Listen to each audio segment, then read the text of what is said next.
नमस्कार दोस्तों हम लोग करंट अफेयर्स पढ़ रहे हैं और करंट अफेयर्स के अंतर्गत हम लोग अंतर्राष्ट्रीय घटनाक्रम वाला टॉपिक पढ़ रहा हूँ।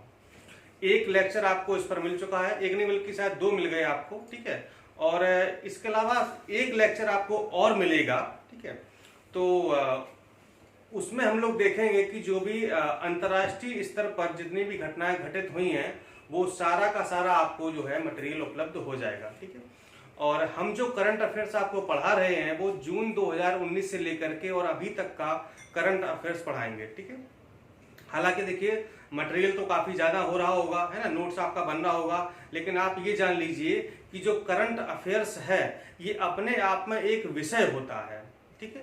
क्योंकि कोई भी परीक्षा हो इसके प्रश्नों की संख्या 20, 25, 28 या 30 के आसपास रहती है। इतने ही प्रश्न किसी दूसरे विषय से आते हैं, इसलिए हम करंट अफेयर्स को हल्के में बिल्कुल नहीं ले सकते हैं, ठीक है। तो जिस तरह से आप history, geography, polity, economics, science पढ़ते हैं उसी तरीके से इसको भी हम अगर एक विषय के रूप में पढ़ें तभी हम जाकर के इसमें से अधिकतम प्रश्नों को सही कर पाएंगे।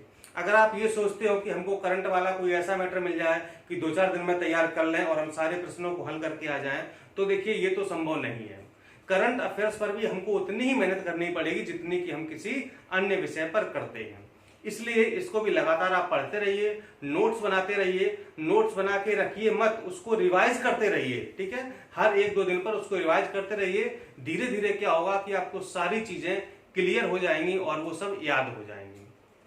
और ये भी मान लीजिए कि जिसका परीक्षा में करंट अफेयर्स सही हो जाता है वो निश्चित रूप से प्रारंभिक परीक्षा को पास कर जाता है, और जिसका करंट अफेयर्स जरा भी अगर गड़बड़ हुआ, सही ना हुआ, तो फिर जान लीजिए कि प्री परीक्षा पास करना बहुत मुश्किल हो जाता है। इसलिए करंट को बिल्कुल हल्के मत लीजिए, इसको भारी में लीजिए और इसको समझने का प्रयास करिए, क्योंकि करंट अफेयर्स ऐसी चीज है जो कि हर परीक्षा में, आप चाहे जो भी परीक्षा देने वाले हों, हर परीक्षा में पूछा जाता है। चाहे बड़ी परीक्षा हो, चाहे फिर कोई छोटी परीक्षाएं हो, प्रत्येक परीक्षा में करंट अफेयर्स के क्वेश्चन जरूर आते हैं। इसलिए इसको हम टॉपिक वाइज पढ़ रहे हैं, एक एक चीज समझा के आपको बता रहे हैं, कहां कहां से कैसे प्रश्न आते हैं ये भी आपको बताते चल रहे हैं, ठीक है। चलिए शुरुआत करते हैं आज के टॉपिक की। तो देखिए पहला है, एक यूनिवर्सिटी है जो भी हाल ही बनाई गई है, मोहम्मद बिन जायद यूनिवर्सिटी ऑफ आर्टिफिशियल इंटेलिजेंस, ठीक है। ये विश्व की पहली यूनिवर्सिटी है, यानी कि विश्व का पहला विश्वविद्यालय है जो स्नातक स्तर पर आर्टिफिशियल इंटेलिजेंस की शिक्षा देगा, ठीक है। लिखा ना मोहम्मद बिन जायद, चूंकि ये संयुक्त अरब अमीरात के क्राउन प्रिंस हैं तो उनके नाम पर रखा गया है मोहम्मद बिन जायद यूनिवर्सिटी ऑफ आर्टिफिशियल इंटेलिजेंस, ठीक। कहां पर है ये? संयुक्त अरब अमीरात में ये बनाई गई है और यह है विश्व का पहला स्नातक स्तर का अनुसंधान आधारित आर्टिफिशियल विश्वविद्यालय है, ठीक है। आर्टिफिशियल यानी कि यही मतलब आर्टिफिशियल इंटेलिजेंस, हिंदी में कहते हैं कृत्रिम बुद्धिमत्ता, ठीक है। तो ये विश्व का पहला ऐसा संस्थान है जहां पर स्नातक आधार पर अनुसंधान किया जाएगा, एआई के क्षेत्र में अनुसंधान किया जाएगा। इससे क्या होगा? यह विश्वविद्यालय स्नातक छात्रों, व्यवसायों और सरकारों को कृत्रिम बुद्धिमत्ता को आगे बढ़ाने में सक्षम होगा, ठीक है।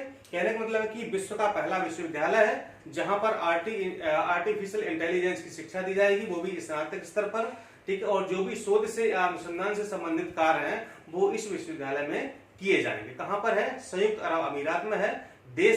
विश्व का ये पहला विश्वविद्यालय है। नेक्स्ट है कुआलालंपुर, ये मलेशिया की राजधानी है। कुआलालंपुर आपको पता होना चाहिए, ठीक है। तो यूनेस्को ने वर्ष 2020 के लिए विश्व पुस्तक राजधानी इसको घोषित किया है, ठीक है। यानी कि इसी वर्ष यानी 2020 के लिए विश्व पुस्तक राजधानी घोषित किया है। प्रश्न बहुत इंपॉर्टेंट है, ऐसे प्रश्न परीक्षा में बहुत पूछे जाते हैं।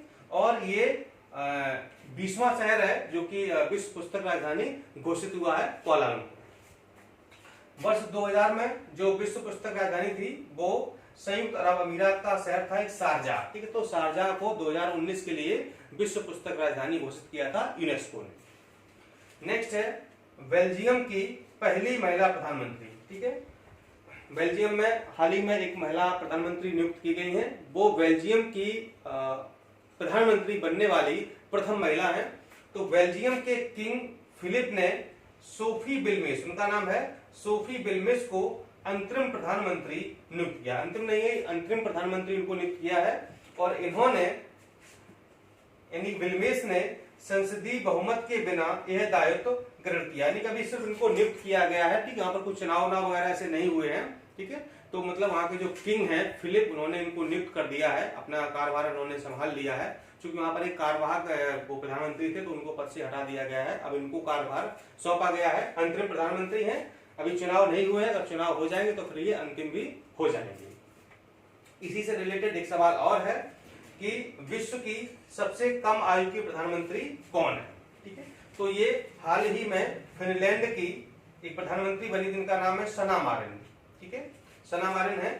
इनकी आयु वर्तमान में 34 वर्ष से 34 साल की है और ये अभी परिवहन मंत्री थी वहीं पर अपने मंत्रिमंडल में, और इनको हाल ही में फिनलैंड का प्रधानमंत्री बना दिया गया है। इसलिए ये विश्व की सबसे कम आयु की प्रधानमंत्री बनने वाली महिला या पुरुष दोनों में है, ठीक है। सबसे कम आयु के प्रधानमंत्री बनेंगे सना मारिन, ठीक है, चाहे महिलाओं में देखा जाए चाहे फिर पुरुषों में देखा जाए। नेक्स्ट है दक्षिण एशिया का सबसे ऊंचा टावर का अनावरण किया गया है।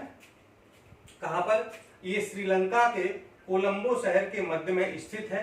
इसका नाम है लोटस टावर और इसकी जो लंबाई है वो 350 मीटर है, 17 मंजिलें हैं इसमें, और इसकी लागत $100 मिलियन आई है और ये 36,600 वर्ग मीटर में फैला हुआ है, ठीक है। ये दक्षिण एशिया का सबसे ऊंचा टावर है। कहां पर? श्रीलंका के शहर कोलंबो में, ठीक है। लंबाई कितनी? 350 मीटर और 17 मंजिली इमारत है ये। नाम क्या है? Lotus tower.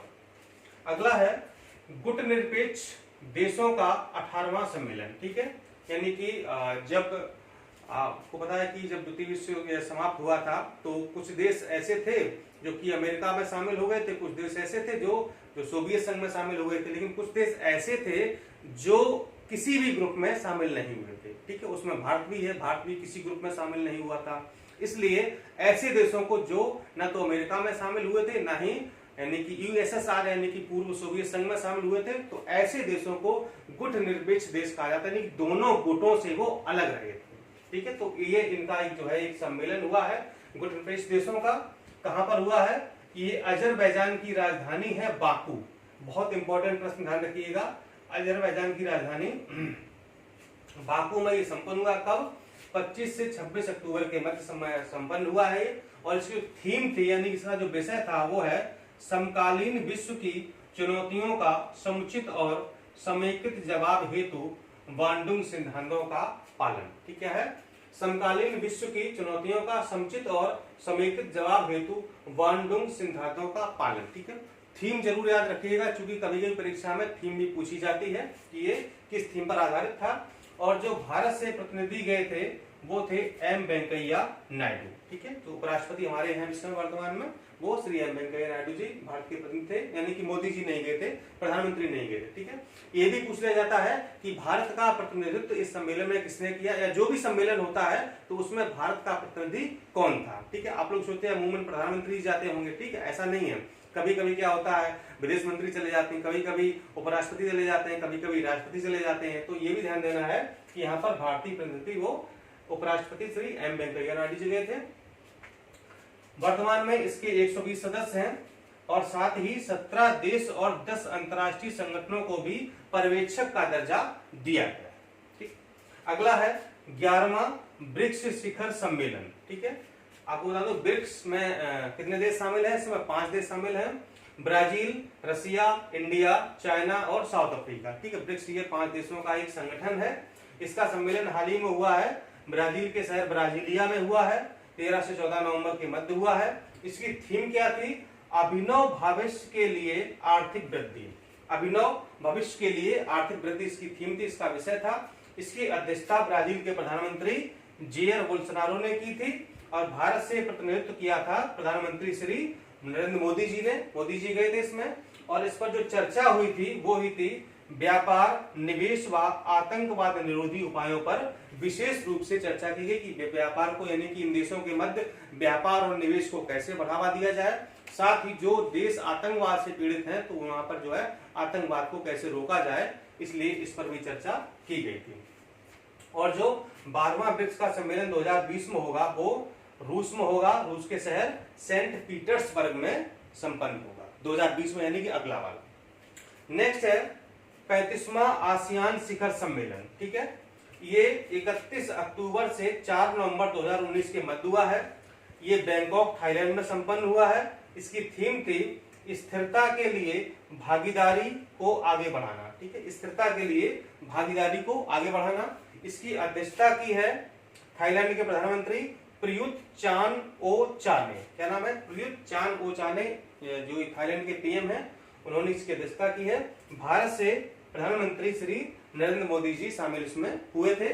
इस पर चर्चा हुई है सुरक्षा, व्यापार, निवेश और प्रदूषण से निपटने के लिए। ठीक है, क्या है यहाँ पर देखने होगा आपको, सुरक्षा, व्यापार, निवेश और प्रदूषण से निपटने के लिए विशिष्ट रूप से यहाँ पर चर्चा की गई थी। ध्यान रखिएगा, आसियान का सदस्य देश भारत नहीं, यानी भारत के पास आसियान की सदस्यता नहीं है, ध्यान रखिएगा। नेक्स्ट है टाइम्स हायर एजुकेशन की श्रेष्ठ विश्वविद्यालयों की सूची। ठीक है, टाइम्स आपको पता है जो मैगजीन है, तो वो जो है जो भी हायर एजुकेशन की यूनिवर्सिटीज हैं या संस्थान है, तो उनसे संबंधित विश्व भर में जो भी प्रमुख देश हैं उनके जो विश्वविद्यालय है उनकी रैंकिंग निकालती है कि सबसे अच्छा विश्वविद्यालय या संस्थान कौन सा है। ठीक है, तो इस बार 47 देशों के 533 संस्थानों को शामिल किया गया है, जिसमें भारत के 56 संस्थानों को जगह मिली, शामिल हुए हैं, जिसमें से शीर्ष 100 यानी कि टॉप 100 में भारत के 11 संस्थान या विश्वविद्यालय शामिल है। टोटल कितने? 56 शामिल हैं और टॉप 100 में 11 शामिल हैं। और जो भारत का पहला, मतलब कि भारत के कई सारे 56 हैं, तो जो पहला है वो है Indian institute of science Bengaluru, इसको 16वां स्थान मिला है। आईआईटी खड़गपुर को 32वां स्थान मिला है और आईआईटी दिल्ली को 38वां स्थान मिला, यानी कि ये भारत के टॉप 3 संस्थान है। ठीक, बाकी और भी हैं, 56 है चूंकि टोटल, तो हमने यहाँ पर जो भारत के 3 टॉप संस्थान है उनको लिखा हुआ है, ताकि ओवरऑल रैंकिंग इनकी इतनी है। नेक्स्ट इसी प्रकार से रैंकिंग और है QS world university ranking Asia 2020। ठीक है, यानी कि एशिया के जितने भी विश्वविद्यालय हैं उनकी भी रैंकिंग निकाली जाती है। ठीक है, इसमें क्या हुआ, इसमें 550 संस्थानों और विश्वविद्यालयों को शामिल किया गया है, जिसमें पहला स्थान मिला है नेशनल यूनिवर्सिटी ऑफ सिंगापुर को। ठीक है, दूसरा स्थान मिला है नन्यांग टेक्नोलॉजिकल यूनिवर्सिटी सिंगापुर को। ठीक है, ये टॉप 2 विश्वविद्यालय हैं जो कि दोनों की सिंगापुर के हैं। इसके अलावा इस सूची में भारत के 96 विश्वविद्यालयों को शामिल किया गया है या संस्थानों को शामिल किया गया है, जिसमें आईआईटी बॉम्बे को 34वां स्थान मिला है, आईआईटी दिल्ली को 43वां स्थान मिला हुआ है। ठीक है, टॉप 2 संस्थान वो मैंने शामिल किए हैं, यानी कि भारत का टॉप संस्थान आईआईटी बॉम्बे है और सेकंड टॉप है आईआईटी दिल्ली। ओवरऑल रैंकिंग कितनी है इनकी? 34वीं है और ये 43वीं है। ठीक है, और अंतिम बहुत ही इंपॉर्टेंट एक मतलब टॉपिक है जहां से सवाल हमेशा पूछा जाता है, बहुत ही इंपॉर्टेंट है। देखिए कैसे, सर्वाधिक शक्तिशाली 100 महिलाओं की फोर्ब्स सूची। ठीक है, फोर्ब्स क्या है? फोर्ब्स एक मैगजीन है जो कि हर साल पूरे विश्व भर में जो भी 100 शक्तिशाली, सर्वाधिक शक्तिशाली महिलाएं हैं उनसे संबंधित सूची निकालती है। तो इस बार सूची में 4 भारतीय महिलाओं को शामिल किया गया है और इसमें जो टॉपर है, यानी कि हम पहले ओवरऑल बात कर लें, जो विश्व में सबसे टॉपर है वो है एंजेला मर्केल, ये जर्मनी की चांसलर हैं। दूसरी क्रिस्टीन लैगार्ड है, ये फ्रांस की हैं। और तीसरी है नैन्सी पेलोसी, ये अमेरिका की हैं। ठीक है, तो ये तो टॉप 3 है यानी कि ओवरऑल रैंकिंग में। अब भारत की जो 4 महिलाएं शामिल की गई हैं तो उनका नाम बता दें। केंद्रीय वित्त मंत्री निर्मला सीतारमण जी, ओवरऑल 34वीं रैंक है, भारत में पहली है। रोशनी नाडार मल्होत्रा जी, ओवरऑल 54वीं रैंक है और भारत के हिसाब से दूसरी रैंक है। ये एचसीएल कॉर्पोरेशन की सीईओ है। कौन? रोशनी नाडार मल्होत्रा। तीसरी रैंकिंग है भारत में किरण मजूमदार शॉ की, ओवरऑल रैंकिंग है 65वीं, ये बायोकॉन की संस्थापक हैं। और चौथी है रेणुका जगतियानी, इनकी ओवरऑल रैंकिंग 96 है और भारत में इनका चौथा स्थान है। ये भारतीय मूल की दुबई निवासी करती, लेकिन भारतीय मूल की ये है। तो ये थे आज के हमारे प्रमुख बिंदु या सेगमेंट कह लें या टॉपिक कह लें, जहां से सवाल आपको जरूर मिलने वाले हैं। ठीक है, इसी तरीके से हम लोग धीरे धीरे करंट अफेयर्स को खत्म करते चलें, आप याद भी करते चलें, क्योंकि अगर एक साथ आपको सारा कुछ दे देंगे तो फिर आप याद नहीं कर पाएंगे, कंफ्यूज हो जाएंगे। इसलिए हम धीरे धीरे इसको आपको परोस रहे हैं ताकि आप इसको आराम से डाइजेस्ट कर सकें। ठीक है, चलिए मिलता हूं अगले वीडियो में। नमस्कार।